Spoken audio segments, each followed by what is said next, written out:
très important cette semaine parce que, en réalité, nous sommes dans une période qui est une période assez difficile et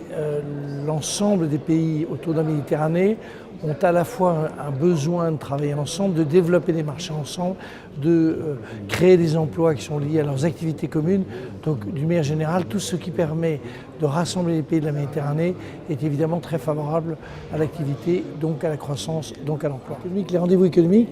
c'est une sorte de journée qui clôt la semaine économique de Marseille et qui revient à traiter un des sujets d'économie dans les relations qui concernent les pays du sud et du nord de la Méditerranée. Donc on a depuis 10 ans, nous avons l'Institut de la Méditerranée et le service économiste et essayer de trouver tous les thèmes qui permettaient de travailler ensemble, l'agriculture, le tourisme, tout ce qu'on peut imaginer. Et aujourd'hui, l'économie sociale et solidaire, c'est-à-dire la manière dont d'un côté et de l'autre côté de la Méditerranée, on peut essayer de penser le développement économique de manière un peu différente, avec des acteurs que sont les organismes de mutualistes, les organismes de coopération, notamment dans l'agriculture, qui les uns et les autres sont très importants en France et ils commencent à devenir très importants dans nos pays amis de l'autre côté de la Méditerranée. Alors, l'économie sociale et solidaire, qui est le thème de cette année, c'est au fond un thème qui revient à réfléchir à ce que sont ces acteurs un peu nouveaux,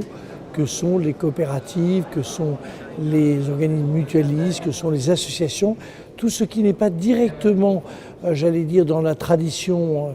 des entreprises, mais qui a vocation à créer à la fois de l'emploi, de la banque, de l'assurance souvent, de l'agroalimentaire, parce que beaucoup des coopératives agroalimentaires sont très importantes, et qui donc ont une manière simplement de traiter les thèmes de manière plus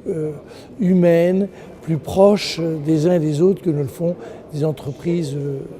plus traditionnelles. Alors donc, nous avons regardé ce qu'était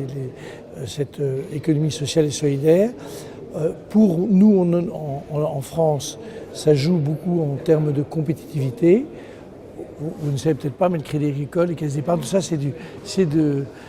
la banque mutualiste. Et de l'autre côté, vous avez